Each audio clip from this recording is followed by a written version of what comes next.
Welcome to BWI Live. I'm Thomas Ryan Carr. We've got a fun show with our usual mix of football, recruiting. I mean, it's just the perfect nexus of everything you want when it comes to the Nittany Lions, because you get to know about the game coming up this weekend. You get the tea on what happened last weekend with the whiteout. So, as much as I've been wondering what fans are curious about this week when it comes to Penn State football, given that Purdue on the road has little sex appeal after the last two games, I think we found a good way to bridge that gap today. So helping me do that is Sean Fitz, Ryan Snyder, recruiting experts at BWI Illustrated.com. Ryan, cold in the basement this morning? Yeah, I just turned the heater off. It's freezing down here. But I was going to wear my winter hat, but then I was like, how can I look goofy if I do that? So we'll save that for January. Yeah. Fitz, what have you been thinking about this week? What have people been talking to you about this week when it comes to Penn State football? What's the pulse over at BWI Illustrated.com? Buddy, my wife has been out of town at a conference all week, so like the thought process, the chambers in my head, some of them overflowing with other stuff. But no, it's been a very interesting week because I think people taking the Purdue game for granted. I don't think that Penn State's in danger of losing, but like this is, it's interesting. It's how we've seen other teams trip up, and we talk about the Penn State versus Ohio State argument, but the argument is not so much the Penn State Ohio State thing. It's the smaller team taking on the bigger team as the spoiler role. And that's why I kind of thought Minnesota would be tricky. I don't think Minnesota's any good, but at the same time, like the scenario, the situation is tricky. And anytime you can play a spoiler on a big team that might take you for granted, that comes into play. I don't think that's going to happen this week, but I think the general from watching the fan base on our message boards at Blue White Illustrated, there's not a ton of focus on Purdue, which I get, but at the same time, it's a very interesting case study. Yeah, and it's interesting because that has been how I've felt all week, and there's a certain section of people that are like, "Hey, you can't take this game for granted." And, okay, yeah, I mean, I can. The football team cannot. I can though, yeah. And that is the tone I've set this week when it comes to Purdue. So we got a lot of stuff coming up here on the show today. If you're here in the live chat, we've got a lot of room for you to be a part of the conversation. So if you want to drop your questions, your comments in, we'll be talking to you throughout the show. And of course, we'll have our predictions to end the show. So if you want to put your prediction in, I'll put up your predictions here on the screen as we get to the end of the show. And of course, if you're watching if you're listening on the podcast version, please be sure to rate us 5 stars on Apple Podcasts, leave a review, leave some comments, help us grow that side of the channel. We always appreciate everyone chipping in because we are the #1 Penn State football talk show anywhere, but you don't get there by resting on your laurels. We are still going hard after being the best no matter what, just like Penn State football this week. Yeah, right? You got friends that like Penn State football. Say, hey, you should give these guys a listen. They're great, and they're handsome too. So like it's everything that goes together. Follow us, like us, do all that stuff. It really helps us on all platforms, especially BlueWhiteIllustrated.com. Yeah, let's get into what we saw yesterday, and you can read some of that premium content at BlueWhiteIllustrated.com from practice last night. We'll get into the details now.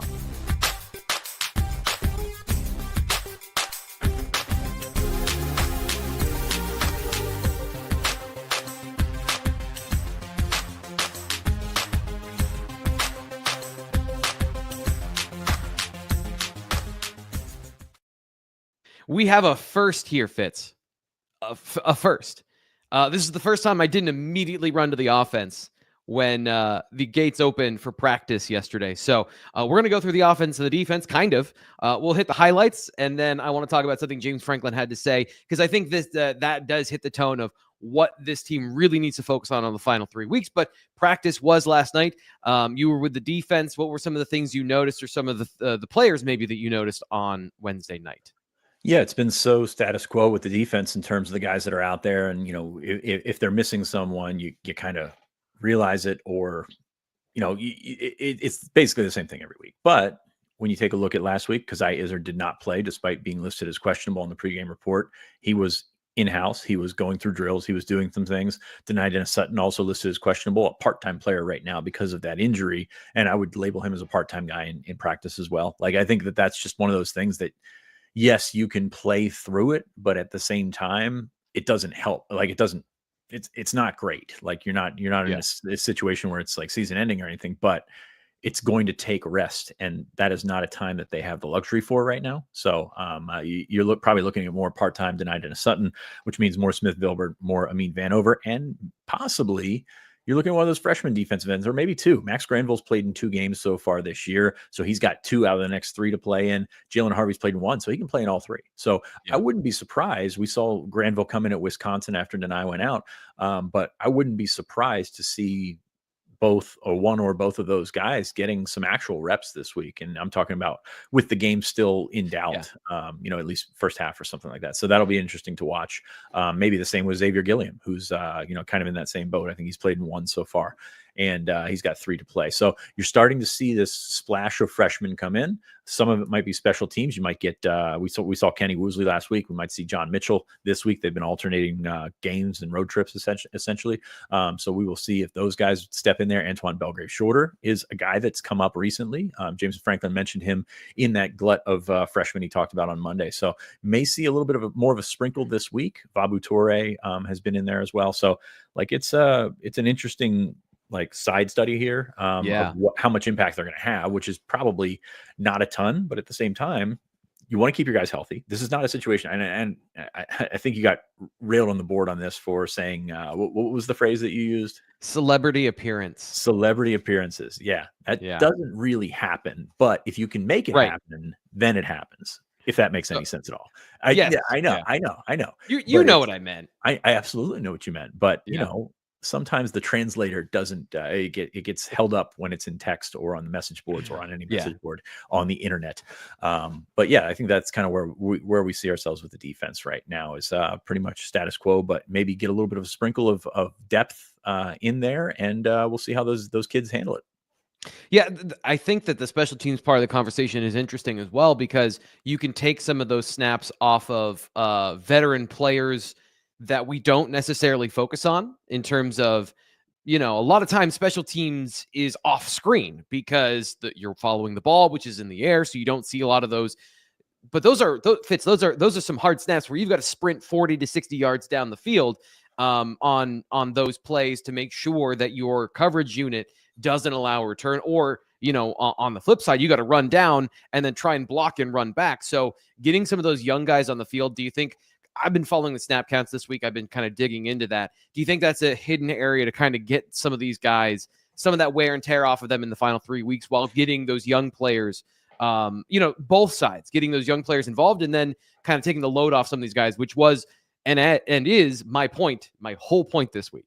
Yeah, usually I'd say no, but you look at the setup here and Purdue and Minnesota, and you don't have the full complement of players on a road trip in the Big Ten. You've got the Big Ten roster, which shrinks it down considerably. So if you're playing those guys at home, you feel like it's a Kent State or somewhere where you feel like you can get those players in. We also felt that way about Bowling Green. Didn't work, by the way. If you're holding a Bowling Green MAC future, like I told you to get, good for you. They look pretty good right now. The flip side of that is, yes, you can work in a Harvey, who's probably more ready to play on a down-to-down basis at defensive end than Granville, although we saw more Granville last night than we've come to see.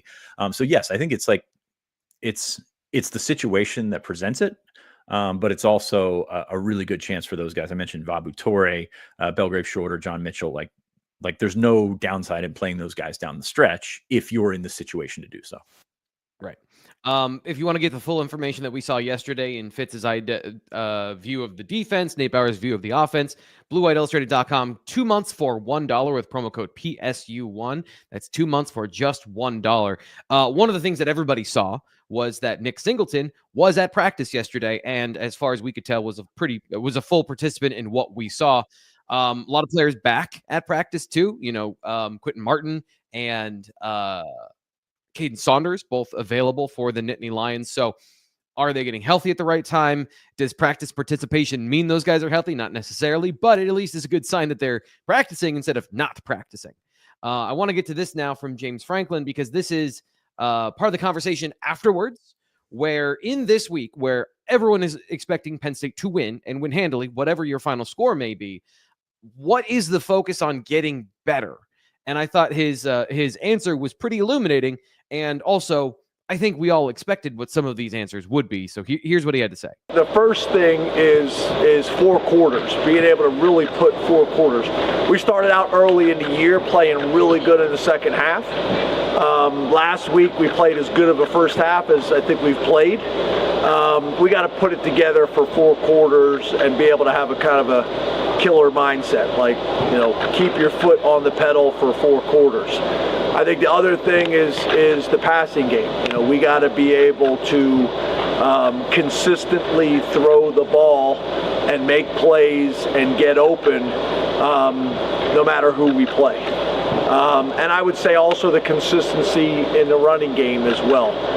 Defensively, I would say making sure that we're not doing anything, and I think we did this last week, that we're not doing anything to make it easier on the offense in terms of giving them a free 5 yards, jumping off sides, something after the whistle, things like that, because when we don't, we make it very difficult on people, in terms of earning yardage and earning first downs down the field.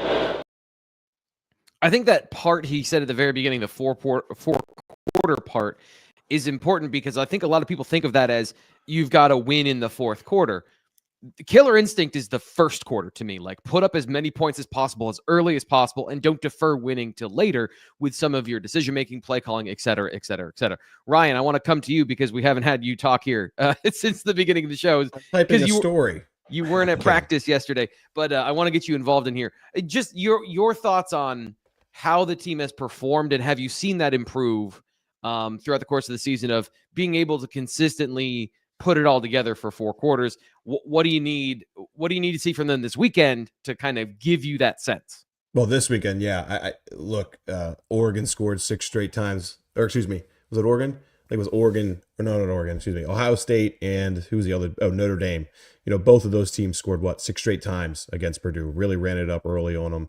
And I think that's massive for Penn State this week because, look, style points matter now. I think we were at that point, especially when you're comparing Penn State to Notre Dame and to Ohio State, and how important that maybe that 5th, 6th, 7th seed will be. This is their opportunity to do just that. So, keeping that momentum going that they had in the first quarter last week, or excuse me, the first half last week. And really, I thought they were decent in the second half too. They kind of let their foot off the gas a little bit, but they could have kept running it up. I thought if they wanted to. I think that is big this week.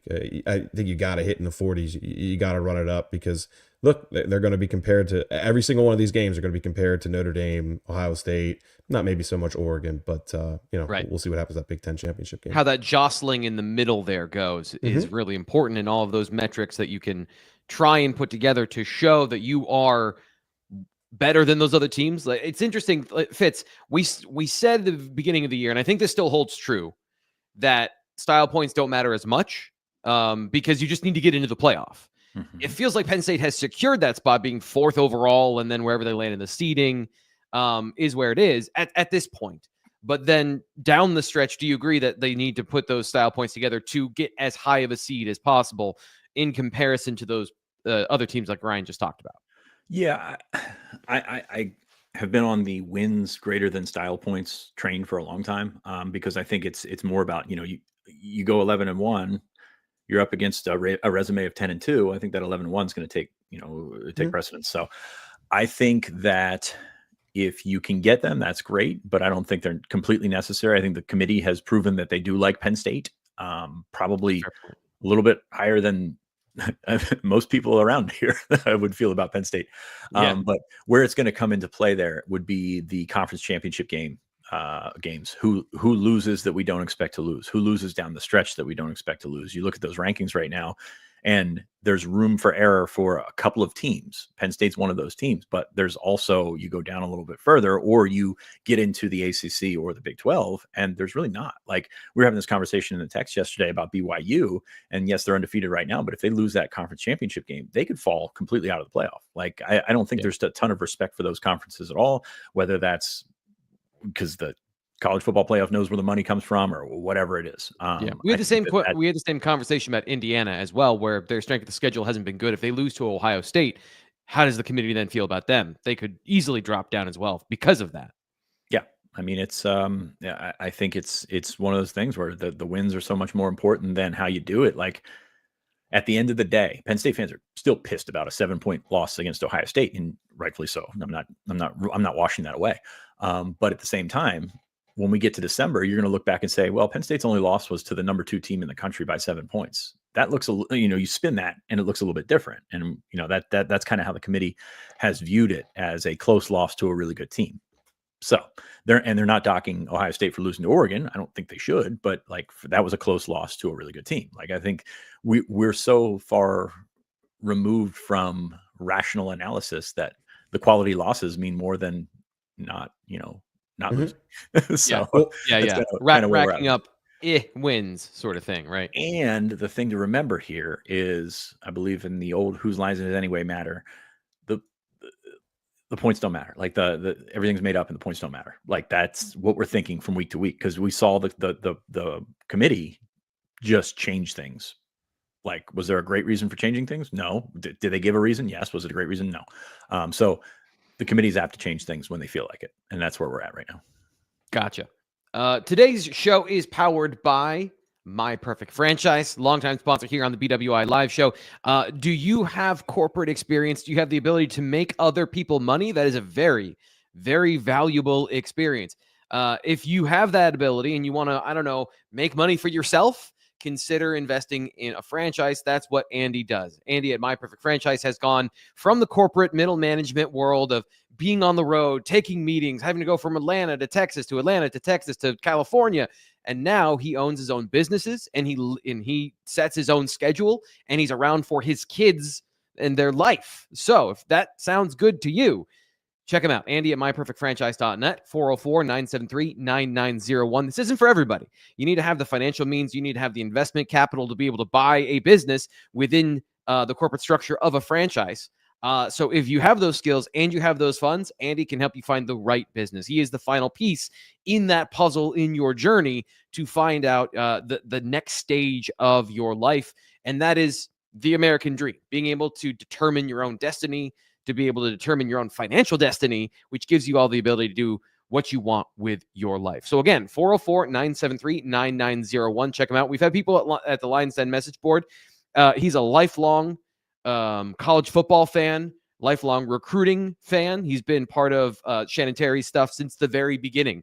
And if you don't know, that means he's been there since Rivals and 247 and now On 3. He's been here with us for a very long time. So he gets you if you're watching this show, and he wants to meet you. He wants to help you out. So check him out, Andy at myperfectfranchise.net. Always appreciate Andy for supporting this show.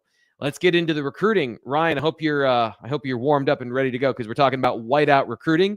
You have been doing a lot of good work and a lot of connecting with people and talking to recruits and prospects. What is the sentiment of how Saturday went? Blowout whiteout wins always do well. They do well with reactions. They do well with recruits' families. They do well with fans. And we got a lot of that this week. I think you have to start, though, getting Zion Ellie back on campus. Top-ranked recruit in the country.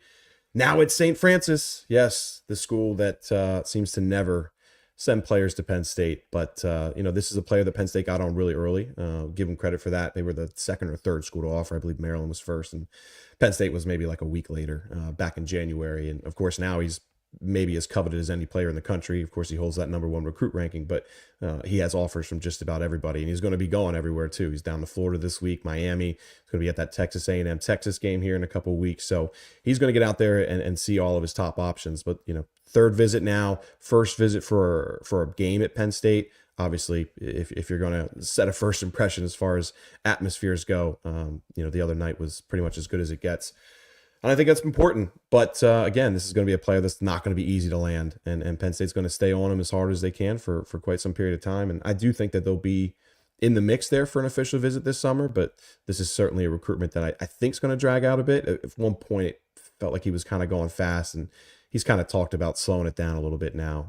Ohio State's certainly going to be there. Oregon's certainly going to be in the mix. I think Oregon has an RPM pick in. Was that from Steve? Steve, I believe, yeah. Yeah. I mean, I think all the chatter this summer was Oregon-led, and I don't have anything to refute that right now. Right. I think it's going to be as it goes along, and I don't mean to trample you here. I think as it goes along, there'll be more programs that rise up that are high in the NIL spaces, and I don't think that's great news for Penn State. Not just going to be frank here, but he does like Dion. He does like the distance. He does like the way that Penn State has produced defensive ends. But I think as the number one recruit in the country, that's going to be a high one to climb for Penn State. For sure. So this is kind of a Dylan Stewart situation of, I don't remember. I think Dylan Stewart had some early interest, but then obviously decided to go elsewhere. I think Zion's more interested in Dylan Stewart. I agree with that. Yeah. Okay. I feel better about Penn State's chances there for sure compared to Dylan Stewart. Kendra Harrison too. I mean, they basically had 2 5-stars on campus this past weekend. Kendra Harrison, tight end out of North Carolina. I don't know. I kind of feel like he's going to end up down south. But I think really what I want to talk about with tight ends was just the depth of tight ends that were in town this weekend, because it was incredibly impressive.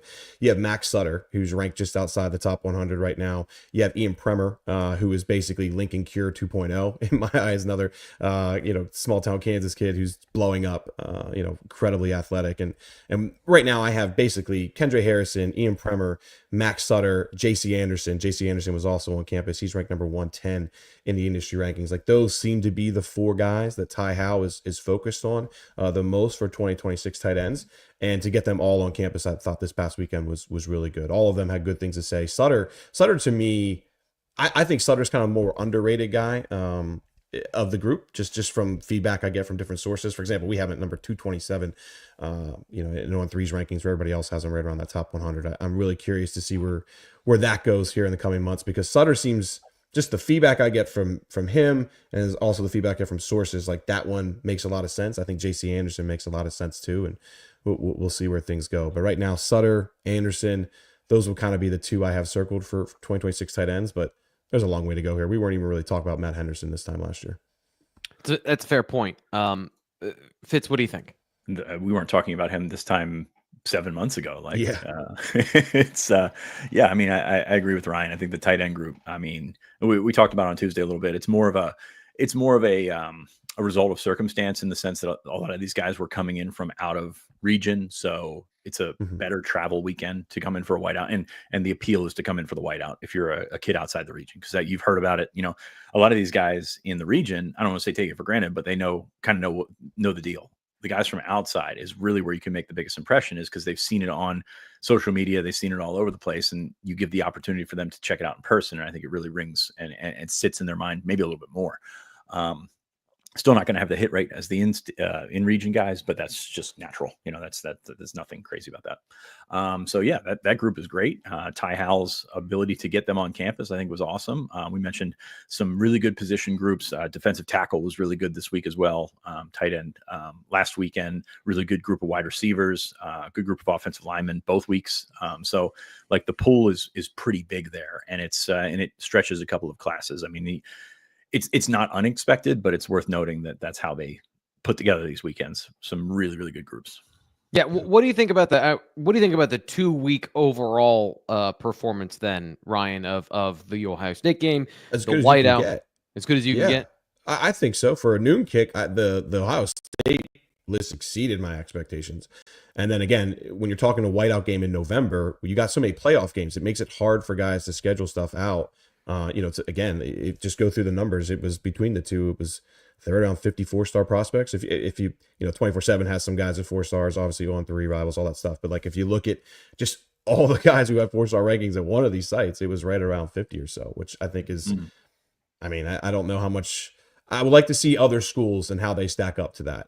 Even if we just average it out to one game, I mean, I'm pretty confident in saying, obviously, the Ohio States of the world, and a lot of other premier programs, Alabama's, Georgia's, they're getting massive lists like that too. But this stacks up incredibly well, and the whiteout and the obviously not the atmosphere it brings, but just the, what's the right word for it? It's people want to be at that atmosphere. Yeah. And I think, over a decade plus of hyping that up into what it is now, that's how you get lists like that. And then obviously you have a top 5 matchup between Ohio State. That's going to bring in some top recruits too. So yeah, I think about that. I know fans and probably the program want the whiteout. They want it at night. They want it against Ohio State or Michigan or their top opponent for all of the reasons. But from a recruiting perspective, does it allow them to double dip? Because, I mean, Washington came in as an okay team, a new experience. Fitz, do you think that is it just a product of circumstance, or would all of those players been at one game? I guess, does this provide maybe a subtle bonus even if it isn't exactly what they want?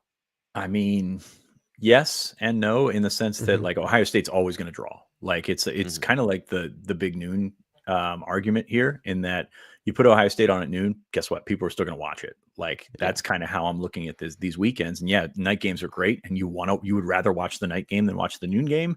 But if your team is playing the noon game, you're going to watch the noon game. That's why Fox has everybody in a vice right now, because they know you're going to watch, and you're not going to. They're not calling your bluff. So I think it's a situation where it's a bonus almost. And ideally, well, first of all, I'll say this: Penn State got really lucky in the sense that they had 2 incredible days in November of weather. That doesn't happen around here, and they got very lucky. And to build on that, they got guys in for that noon kick. They got some 25 guys in for the noon kick, which is kind of where our focus went after that. But this one is more of a builder for the offseason, for the next cycle as well.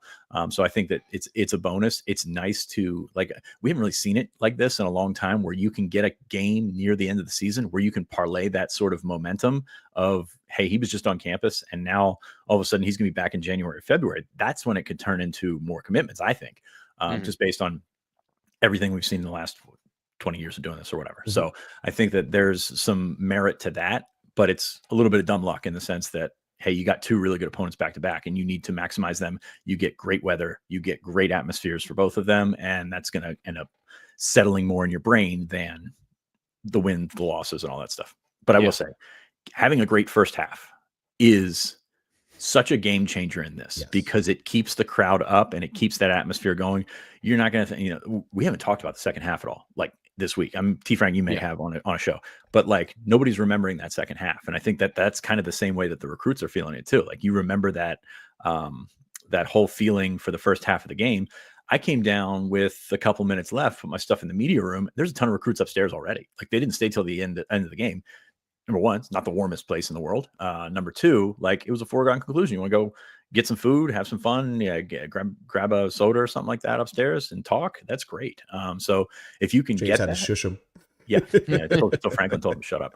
No, I mean it's one of those things where it probably went from a process standpoint without getting that second half boost of the kick return, which would have blown the roof, which did blow the roof off the place, but at the same time, I think they would have scored 45, 50 points if that would happen. That's just a hypothetical that doesn't mean anything at all. But you keep going on that and you get that big boom and then you keep going. Other than that, it went pretty much as perfect as it could have. So what else from the whiteout? Yeah. Let me add some things real quick. Well, first off, if you guys, if you want to see the full list, I have everybody's profiles marked now. You go to Blue White Illustrated, go to the FB recruiting tab. You'll find a visits there. Click on that, and you can check out all the players who were here this past weekend. Everybody's profiles are marked now. All the top guys are listed through there, and sorted by their ranking. But like this list just goes on and on. Like Kari Adams, for example, a player we haven't really even talked about a lot. He's one of Terry Smith's top cornerback targets in the class out of Maryland. Another guy seemed really, really enjoy the atmosphere. You got a Luke Waffle on campus. Of course, his brother goes to Michigan. I have him as probably one of Deion Barnes' top 3, 4, 5 defensive end targets in the class. The O-line class was excellent too. You got a Ben Nichols, Gregory Patrick, Carter Scruggs. All 3 of those guys are players I think Penn State should be in the top 5 or so with. Carter Scruggs and Gregory Patrick were both very positive about Penn State. So just if you want to check out this list, like I said, go to the recruiting tab and you can sort through it yourself. But one other thing I want to mention too is I thought getting Darius Dixon out here was really positive for Penn State. Obviously a California guy, he's been committed, hasn't really wavered too much from my understanding. I mean, there's been a little talk here and there about certain schools pushing hard for him, but getting him to come across the country, get back on campus, because his only trip to Penn State was his official visit, and he committed shortly after. So getting him back here with signing day only a couple weeks away, I thought that was a big positive for Penn State, because he's a player they got to keep in the class. Fitz, did you have something that looked like you had something to add there? No, you mentioned Carter Scruggs top 5. I said top 1. So that's kind of where I'm at with that. Yeah, but I mean, I can go on and on. So you got Jackson Ford, right? Another 4-star guy out of Pennsylvania. I think Penn State's trending with. You got Nick Abrams, the next up and coming, the 2026 recruit from McDonough that we're going to be talking about a lot. I didn't even mention Damari Simeon yet. I mean, you obviously, Sean, you mentioned the D tackle class there, but you had Simeon. Someone say Damari Simeon? Yeah. You had Keyshawn Stansel, Titan Davis. I mean, some really good interior defensive line prospects, and I think that's going to be an important class for Penn State this year, or an important position for Penn State in 2026. Not so much from a depth perspective. I mean, they feel good about Xavier Gillig and some of the guys coming up through there, but just the region is a lot stronger, I feel like, compared to 2025. So getting some of those guys up here was really positive as well. But we can go on and on through this list. I mentioned Terry Wiggins or Marlon Bright, or Elias Koch was back. I mean, there's so many players through this list, which is why, again, I'll tell people to go to the site, check out the visits tab, and you can go through it and see who all was here. Yeah, and you can also, as before the game, know who's going to be there, because Ryan gets all this information beforehand. Then he puts it on the available pages where everyone can see it. But if you want to do that, subscribe to BlueWhiteIllustrated.com for $1, promo code PSU1. That's 2 months for just $1. Did I delete my promo? What in the world, guys? So any other situations here? Obviously, Penn State got 2 commitments after the game. We've talked about them independently. We all haven't been together to talk about it collectively. Leighton Von Brandt, Ryan. Fitz and I talked about this earlier in the week. What do you think about 2027 commit picking Penn State, and what did you guys talk about afterwards once you got a chance to interview him? Certainly. I mean, I think a lot of times we see 2027, you're like, this is probably a little too premature. And that may be the case here too. But I mean, Von Brandt was very open about the fact that he just doesn't want to waste time. And Sean, and I think you would agree, like, this was always kind of a player that we thought would probably end up at Penn State. I feel good about like a Maxwell Hill or two, but that it's so far down the road, I don't want to get too excited. But there are some certainly some 2027s and plenty of 2026s as well that, like, oh yeah, that doesn't surprise me one bit. And Von Brandt is one of those guys. But yeah, I mean, he flat out was like, I don't want to waste anybody's time. My parents drilled me on, when you make this commitment, you're committed. And, he if you go through and read the interview we did with him, I think it was yesterday or the day before, I thought, if you're a Penn State fan, you're reading that, especially considering, is he 15 still? I'm not sure if he can even drive yet. Those kind of reactions show the maturity level there, that, this isn't a player who's just kind of throwing it out there and we'll see what happens. I do think Leighton Von Brandt's a commitment that's probably going to stick. One of the things I noticed this summer, and I want to share this with you because I think that this is relevant and fits. 2027 offensive lineman, absolutely. I think you're right when it's too early to tell about what the player is going to be. But I think this is an important distinction in what Leighton Von Brandt has done already. You look at his visitor list. He came to Penn State's camps this summer, multiple Penn State camps this summer, to work with Phil Trautwein to get better as a football player. Does that change if he continues to do that? Because that's what we saw from a Cooper Cousins, who came to camp routinely over his time as a high school football player, to not just be around the staff, but to get training, to get tips, all of those things. Does that make you feel any better or worse about the decision here and the opportunity here for a guy who is as big as he is at the age he is? Yeah, I think that's going to happen. I mean, you're going to see a lot of Leighton Von Brandt on campus. I mean, more than you have already, which is, what do we got? 5 visits there. Yeah, he's going to be up for multiple camps. I'm sure he'll be up for multiple junior days. It's not that far of a trip. And I mean, Delaware's essentially in state for Penn State anyway. So like, if you've got great players from Delaware, they're going to treat them as in-state guys. They've got 2 commitments there, with 2 teammates committed there. So like, those are guys that you want to essentially say that they're Philly kids, so that's kind of where I'm at with that. And you're going to see a lot of Leighton Von Brandt. He's going to continue to develop. He's going to continue to try and do some of the things that Cooper did. And I don't think there's many Coopers out there. Like, Cooper Cousins is wired different than a lot of people. He committed early for a reason, and he held on that reason. And he never, like, he would have skipped his, well, I want to say he would have gotten to Penn State at the exact earliest time he could. Like, if he could have started the day he committed, he would have done that. Like, that's kind of how he's built. Von Brandt, we'll see if he's in that realm. And like I said, there's not many in that realm. Yeah, for sure. But it just, whether you're on the path of somebody who commits early and doesn't show up, and then somebody who commits early and is committed to getting better, the chances of those guys, even a Caleb Brewer, who we haven't talked a whole lot about, did those things and got better to the point that, I think that was part of his recruiting story. Ryan, other things from the whiteout, because I know that there's 1,000 and you rattled off a bunch of names. Were there any other interviews you've done or people you've talked to that stood out? I mean, Sean, do you want to talk about the 2025 guys that were there? I mean, I kind of feel like, I looked down, I saw on 3 NIL tweeted out that Michigan's prepared to offer LSU quarterback commit Bryce Underwood $10.5 million over 4 years. That is I wish I was 6'5" and could sling it.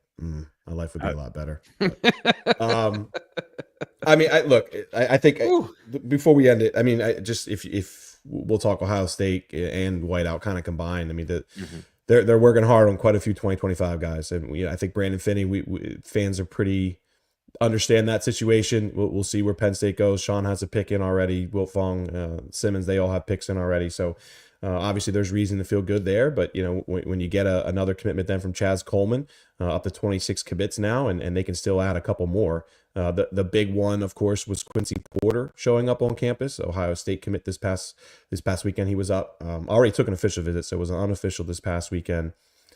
I don't know. It's the day that I see Penn State pull a wide receiver from Ohio State, flip that will be, I don't know. We're going to do like an hour-long podcast on that, just that topic maybe in general. But so yeah, I'll believe it kind of when I see it with that situation. But there's quite a few other guys as well who, we've discussed quite a bit. Lex Cyrus, we'll see if anything goes there. I don't feel that great about that situation anymore, but they're certainly working to get another receiver. Romero Eason, maybe he'll take an official visit here down the stretch. We'll see. Maybe he'll come up for that Maryland game. But anything you want to add on that, Sean?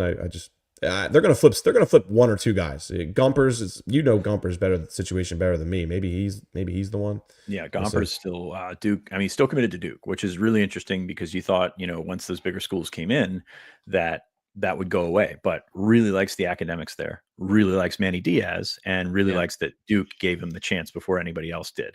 Now, there's a huge asterisk on that third one because Duke was in a position where if they offered him, it didn't really matter. Whereas Penn State, Michigan, all these big schools with the tape that was available, like there's a reason they didn't offer that. And but they made up for that quickly in September. So Penn State's still in there.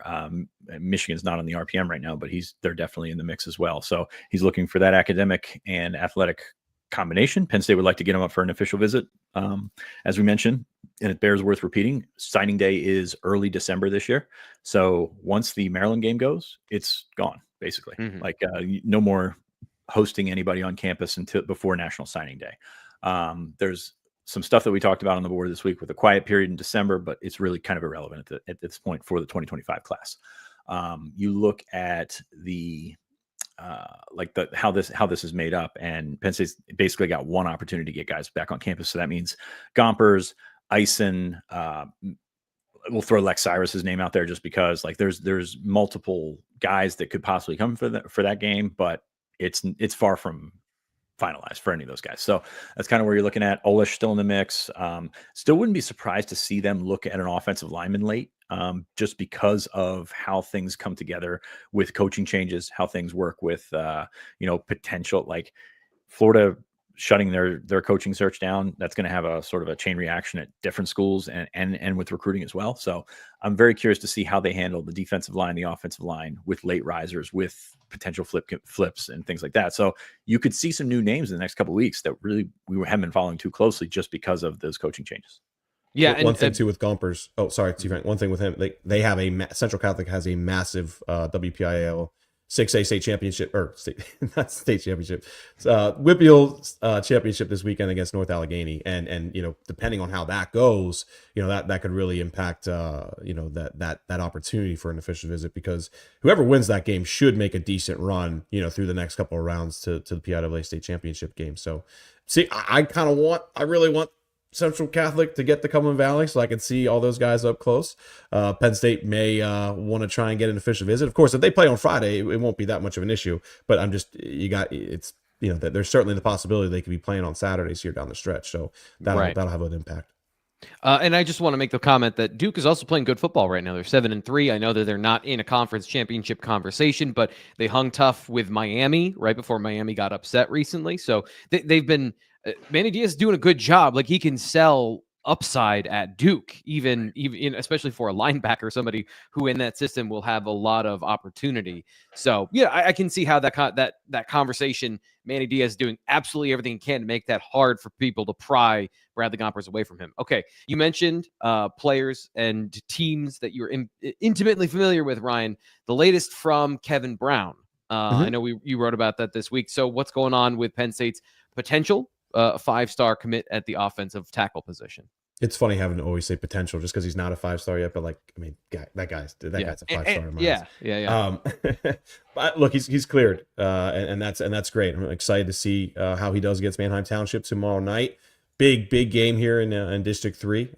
Manheim Township's been pretty strong all year. They've kind of wobbled a little bit down the stretch here, losing to Wilson, and they only beat Common Valley, I think 14-7 last week, something like that. But to get Kevin Brown back, Harrisburg's 2 losses on the year, but wouldn't be shocked if they're kind of the favorite in that game, just from a talent perspective. But yeah, I think getting him back is massive, and excited to kind of see that film from tomorrow night. So it was a foot injury. We've talked about it, 5th metatarsal, which is that connecting your pinky toe or something like that? It's one of those things. I'm not a doctor, but to get it back in, I think it was 9 weeks or so, is obviously a positive sign. And let's see how much he's able to play tomorrow night going forward.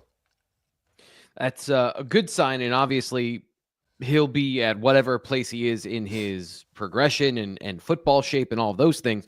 But I think it is good that he's able to at least play some in his junior season. I know it's not what we all expected, but just getting back on the horse for football and getting those reps, and as a player who's still developing and making these strides, whatever happens here at the end of the season, I think is always great. Gives us more information about where he is, and obviously, again, giving context and respect to the fact that he's coming off a broken foot is also important to watching his film, if you decide to go watch that film. So Ryan, are you going to watch any games this weekend? I know I'm throwing you a bit of a curveball, but with all these playoff games, are you making any plans for the weekend? So remember I told you a while back I bought my wife tickets and I didn't use Game Time for that? Yeah, that's tomorrow night. So okay. No, I won't be there tomorrow. But I mean, like, the nice thing about all these playoff games, man, is you can find the streams and recap them all. So we'll be back early Saturday. I'm debating this, and I'm trying to figure out how I'm going to smooth this over with my wife. But Imhotep is now a 6A team, and they have to play St. Joseph's Prep Saturday at noon down in Philly. So I know if I let my wife go to King of Prussia for like 4 hours and just rack up whatever she wants, because it is a belated kind of birthday gift, I could probably go to that game. But I would really like to start a GoFundMe from everybody to help pay for that. And then I'll do whatever. I'll scout. I'll do any interviews you want, whatever you guys need. I just know, man, 4 hours, wife at KOP. Whew. Yeah. When you submit the expenses for that one, that doesn't get involved there. I think On3 would pay for that. Maybe I don't think On3 would pay for that. But yeah, I mean, either way, I'm really actually kind of excited to watch that Central Catholic North Allegheny game. That's at 6:00 on Saturday night. You'll be able to stream that. I can try and get that on the site then for others, but I think that'll be a big one. And hopefully by 6:00 we can kind of get our writing started for the Penn State game. Hopefully that's not too close at 6:00 on Saturday night, but who knows? We'll see. Well, we got a couple minutes left in the show, and if somebody wants to start that GoFundMe page for Ryan, God bless you. Good luck to everybody in that situation. But we're going to move on to Penn State and Purdue, talking about the game coming up this weekend and our expectations. We'll break down, I don't know, the matchups, the schemes, but really we're going to give you our predictions of the score and what we think is important for Penn State to do in this game. I'm going to start off by clarifying what I mean by celebrity appearance. So, in this game, I expect, as Fitz said at the beginning of the show, Penn State to rotate its younger players in during meaningful snaps. Now, when you talk about Tyler Warren or Abdul Carter or Jalen Reed, these are players who are very high on the snap count list because there is not a replacement for them on the roster. The point I was making, and the point I will make, and I have made all week, is get those players their highlight plays, score a bunch of points, and then GTFO. Don't wait around. Don't let this linger. Score 35 in the first half. On offense, explosive, like no 16-play drives unless you're trying to work on something. Unless you're using this game to work on a certain thing. Score quickly. Get the defense to go 3 and out. Those things, from what I've seen, those things are possible. So when I say celebrity appearance, I'm not saying don't take this game seriously. I'm saying do your work quickly and let young players play. That's what I want to set the table for. Have at it. Fitz, what do you think? You're saying run the big plays then. Run the explosive plays? Is that what you're saying? Yeah, run the touchdown plays. Like, just stop running the 4-yard plays and run the touchdown plays. No, I mean, it's an interesting matchup because you got to stay up, of course, over the last month of the season. Washington was not great, especially on the road. I mean, I think that's a different team at home, different scenario. But Purdue, pretty much anywhere they've gone, and they piss someone off in the Big Ten office, I think, because you look at that schedule and oh my goodness, you got Penn State, Oregon, Ohio State. You play that rivalry game against Notre Dame. You get Indiana at the end of the year, which doesn't register until this year. But that is a tough schedule, probably the toughest in the Big Ten. And they're beat up and they're not tremendously talented to start with. I kind of think that the coaching spot there might be safe for another year just because they're so far in the hole and you've kind of got to deal with kind of got to grin and bear it at this point. It's not going to work out for Ryan Walters. I mean, it's not. But at the same time, it's a tough gig. It's deeper than what Brent walked into at Virginia Tech, which is saying something after Fuente was there. So that's a tough one to get out of. Penn State should have an opportunity to find a little bit more space. We talk about the difference in windows between Ohio State, between Washington, and now between Purdue.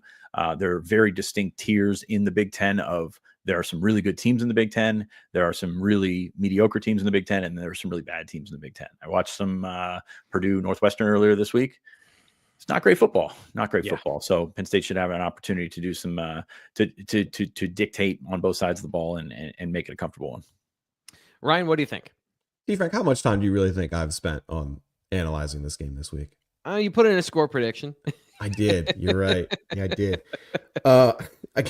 I'm kind of like, I understand, Sean, what you're saying earlier about how they're number 4, just get the wins and all that stuff. But you don't think the Notre Dame factor, the fact that they play USC, the fact that they play Purdue, the fact that could easily be an 8-9 game. And I get it. Penn State's at 4 right now, but you don't think there's any chance other schools can move up over Penn State? Because I do, if they play sloppy in this game and they play sloppy against Minnesota, which we've seen in the past. Do I think they're going to play sloppy against Purdue? No. Do I think it's possible against Minnesota? Yeah, I do. And yeah, they've routed Maryland pretty good over the years, but usually when Maryland comes to Beaver Stadium, they play a little bit better than how they do at College Park. So just the Notre Dame factor, the fact that they beat 66-7 and they have a USC game, that those are going to be two, data points I think that the committee could potentially use against Penn State. And that's why I do feel like if you're Penn State, you got to put the gas, pedal to the metal, I guess, and really try and run this up.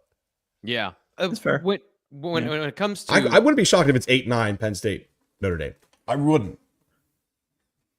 When it comes to this game, obviously you want to look good. Do you buy anything that happens? Like as progress, James Franklin talked about where they want to get better. Aside from looking good in the first quarter and doing kind of what I said as the celebrity appearance for their great players of being as efficient and effective at scoring points and stopping points. Is there anything you buy coming out of this game, Fitz? No, I don't think it's going to do anything for anyone, even if they win. I've got them winning by a lot. Like I don't think it's going to change the manner of thinking.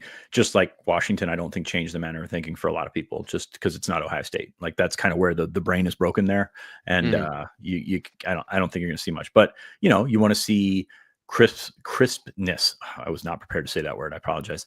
You want to see that from the offense. You want to see sort of similar to the last week where you jump out in the offense or in the first half on offense and be efficient and finish those drives. I mean, I feel for you, T. Frank, if it's a 7 or 10 point game at halftime and the celebrity appearance is all of a sudden a meme and that's coming back on you. Yeah. Whatever. Yeah. If that's the case, like, listen. If that's the case, sure, like you can spam that. But here's my point. The matchup last week, and I was very certain Penn State should put up in the mid-30s, if not more, against Washington because of the matchup. So let me explain why I think about this, and I'll clip this and I'll reply to that in the response to, getting freezing cold takes. I just love poking the bear here. That's great. They play like Illinois, which means they play heavy fronts, 3 to 5 defensive linemen at a time. And if not playing 3 line, if they play 3 linemen, they have 2 outside linebackers up there anyway. So they play 5-man fronts. That means they only have man coverage behind them, which means there's a lot of room to run. Secondarily, if they play that and they play man coverage, and I mean cover 0, no safety help, and man coverage 71% of the time, if Penn State's receivers can't get touchdowns and big plays and explosive plays against this particular unit with all that room to run in the secondary, that is a red alert, red flag, because they do not have the talent to stay with Penn State's receivers. If they're getting held and grabbed and mugged and Penn State still can't win, there's no environment in which Purdue should be able to hold Penn State's receivers down. Again, if that happens, that's not because I'm wrong. It's because Penn State's receivers tanked. Secondarily, when you run 5-man fronts, you know what you don't have in the secondary? Safety help and a depth of players at different levels. So if Nick Singleton gets to the second level, he needs to score. If he doesn't, he looks healthy now. If he doesn't, that is also bad. So these matchups on offense dictate explosive plays should happen unless Purdue comes out and plays zone coverage and completely changes what they do. If that happens, then okay. And Fitz, take it away. I've got to find my camera battery because I apparently put so much juice into the camera that it short-circuited. Wow. The man is trying to silence you. Yeah, no, I agree with that. I think that just it's a talent and scheme thing. Like they've got a scheme sort of like, and this is a false equivalency here, but with Washington trying to play an NFL scheme with the players that they had, and then of course they lost their top corner, it's not going to work as well. I think Purdue, that's just kind of the story of the season. Like you don't have the horses to run with it, and then you're playing against some really good teams. Is it a situation where you can maybe slow them down a little bit to start? Maybe, but I think that I agree with T. Frank. I think it's probably more on Penn State's execution than Purdue's stepping in their way. So I'm right there with you. I think the opportunities will be there. I would like to see a little bit more down the field, but how many times have we said that this year, at least in this last 6 weeks or so? You'd like to see Omari get involved. You'd like to see some of that other stuff happen. I played NCAA the other night. Liam Clifford had a great game against Purdue. So maybe that's a harbinger of things we should to put come. that on the YouTube channel. yeah, definitely. We toyed around with that idea. NCAA and playing it like Others an actual can do game that. instead of just running the same play over and over again. Yeah, that'd be great. Get all the views. No, I mean, I think you're just going to have opportunities here. And then I agree with you, like mix some guys into the mix, mix Luke Reynolds into the mix. Maybe, I'm not the guy that comes into the game saying save Nick Singleton, but like if you can give Quentin Martin or Corey Smith, probably Corey Smith, because Quentin Martin's got one more game to play. If you can give him an opportunity to carry the football in the role that you would have given Cam Wallace or, something like that, I think you maybe take a chance on doing that. We will see, because Penn State coaches like this sometimes. They coach their rotations based on how they think the game will play out. And usually it's fine. Like usually you get some of those guys in there that, it's like, Tamir Robinson's all of a sudden got 27 reps. And, you've got those younger guys that are stepping into those spots. Yeah. Dejon, which game was Dejon Lane Kent State when he played a ton? Like I think he led the safeties and snaps. Like those little things are coached into the game plan. And they usually work. I mean, it spreads out over time, but I think that's what you see on Saturday. That's the opportunity that's at hand, at least. That would be the way that Penn State coaches the game as if this was an opportunity to get ready for Minnesota or the next game or whatever. If they and this is something that they are doing anyway. Are they running specific plays to beat Purdue, or are they running plays that they want to work irrespective of the opponent going forward? Are they using this as a warm-up week to go on the road to Minnesota that plays a different style of defense, and they just feel like everything can work against this team, so they're not going to specifically hyper-target the game plan here. There's an avenue for this not being the expectation. Last thing here, and I want to bring this up because this is funny because it's in the chat, and it's because it's something I thought about. Abdul Carter, 4 sacks and 11 pressures in the last 2 games. He's finally having his breakout season, part of the season. Does he continue that, Ryan? Is Abdul Carter a big part of this game for you in terms of the final score? Until they play Max Granville. Until they play Max Granville later in the game, of course. But absolutely, man. I mean, this is his opportunity to again run it up. Keep those awards alive, and obviously keep building your draft stock. But yeah, of course, Abdul Carter should be a beast. Kobe King should be a beast. Jalen Reed should be a beast. Why wouldn't they? The Purdue stinks. The question to me is who wins the Shakatoni Memorial Game in Indiana award this week with all of a sudden he's got 3 sacks. What's that? How many sacks did he have? He had in that 3 game? against Purdue, and he had a ton against Indiana as well. So like in the state of Indiana, he was the most Yeah. dominant pass rusher we've ever seen. Gotcha. So that's kind of where I'm thinking. But maybe that's Granville, maybe that's Harvey. Yeah. We'll see what happens there. Penn State should have an opportunity to dictate with the line of scrimmage. Purdue is what it is there. I don't have an in-depth scouting report besides saying They can't run up the middle. Like they physically cannot run between the tackles. So their game plan is to run out wide, which is why I bring up Abdul Carter, because if you're going to run laterally, Abdul Carter can chase that stuff down, which to me is why I brought him up, why he's the thumbnail, because he could have a very early impact if they try to run laterally on this defense. But any of these players could. Any slot corner, any linebacker can chase stuff down in the flat. But Abdul Carter has been excellent against the run this year in being disruptive in the backfield. And going back to our conversation earlier, Christian just made a point about the game, NCAA 25 always playing Tyseer Denmark. Well, Tyseer Denmark's like able to play now. Like he's going to, I think he's still at 1 game, could be at 2. I actually should have fact check that before I go in, but like he's one of those guys that you can sprinkle in there and maybe see what you got. We've been talking all year about how he still has work to do physically. He still has work to do mentally. Sometimes you just drop him in the game and good things will happen. So with extended reps potentially there for Denmark over the next couple of weeks, I mean that's one of the guys I'm excited to see. Like it's not really I'm not expecting him to change the passing attack or anything like that, but at the same time be fun to watch. So that's kind of where I'm at with him and Penn State has changed their stat page. So great.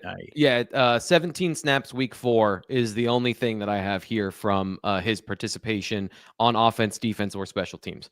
And I just want to characterize, I said this the other day about Tyseer Denmark. I think we've tried to pump the brakes on everyone for trying to find the savior for the receiver room. It's not that we aren't excited to see him just like you, but we just don't expect the world of him and expect him to do more than maybe the staff expects of Tyseer Denmark. Right. Let's get into our game predictions here and close out the show with what we expect. And again, this is one of those situations where we all expect Penn State to win, but it's the how much, blah, blah, blah, those sort of things. So Ryan, take us away. What do you expect from Penn State in this game?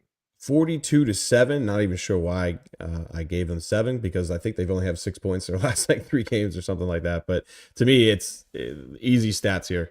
Purdue is 85th in rushing success rate defensively. They are 129th in passing success rate defensively. Penn State's top 10 in both of those categories. There's no reason they shouldn't be able to have a lot of success early in this game, get up 4 or 5 touchdowns and be able to rotate some guys in the second half. But, the one thing I'll come back to, again, I'll keep stressing it. Last week, Ohio State, 45-0. Texas over Florida, 49-17. Notre Dame over Florida State, 52-3.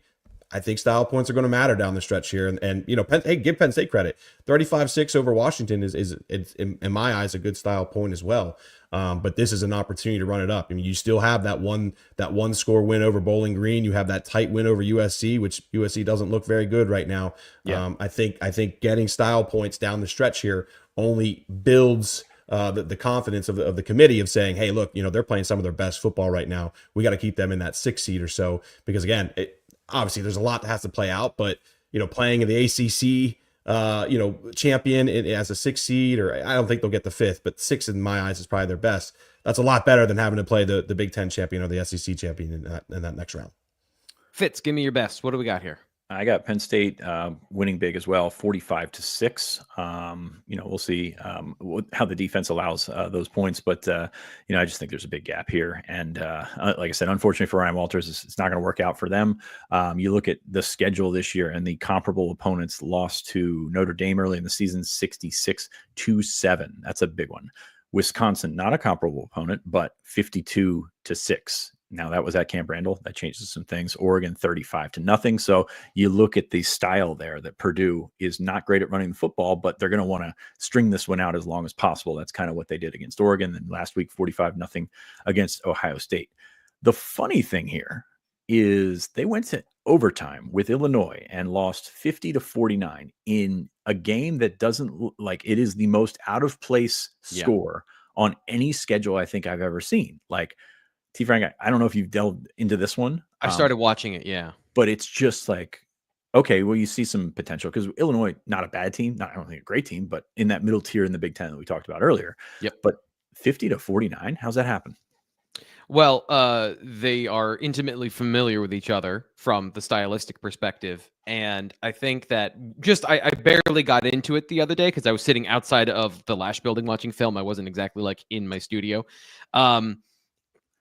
The Illinois offensive line not being strong physically and as a unit overall was part of the problem, where they're running laterally on this defense and they were able to chase some stuff down. They weren't able to like string together some of these things. But at the same time, Luke Altmaier should have scored a touchdown early in the game because they had a slot receiver covered by a linebacker in a cover 3 situation that I just physically broke my brain. I didn't understand what the defensive rotation was doing. It made no sense. So you had a receiver running wide open down the middle of the field.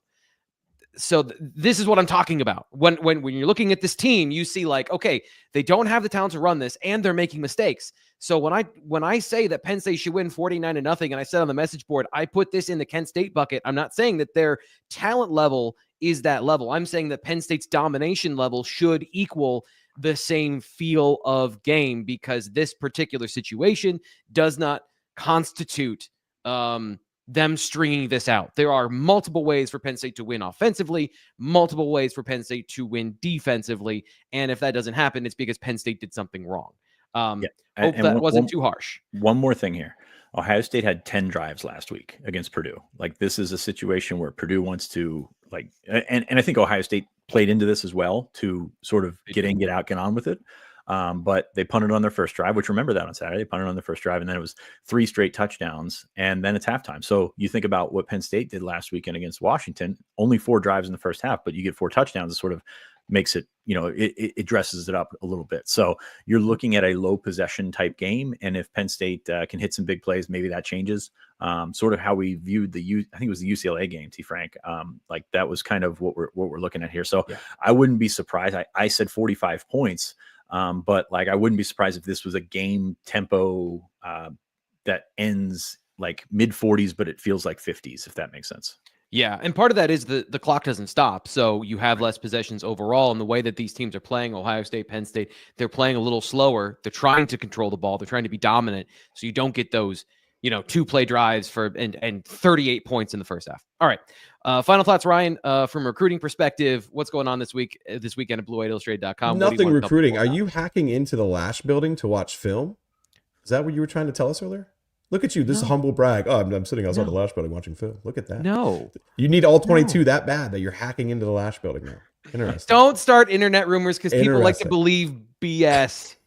Please. Obviously, we'll keep recapping some guys, from the whiteout this past weekend and playoff results. That'll be a big focus of mine Saturday. We'll be watching that and seeing where things go. But it's a kind of a quiet week, I guess you would say, as we're getting to the end of whiteout. That's kind of drifting away, and we're still 2 weeks out from Maryland. But 2025 news, man, that'll be the thing that's kind of circle here over the coming weeks. We'll see if any guys make a move or if it drags out to the very end. Appreciate everyone being here. Z-Man says 52-3. I promised I'd put people's predictions up here. So Chris Griff, 56-3. Franklin Fanatic says 63-9. So that's what we got from the chat. Yeah, it's a lot of points. We'll be back on Saturday with our final show before the game, the Penn State Football Tailgate Show, 12:30 live at the Field Burger and Tap. Come join myself and Landon Tangwall as we preview more of this game. Thanks to these guys for being here. We'll be back then. Talk to you later.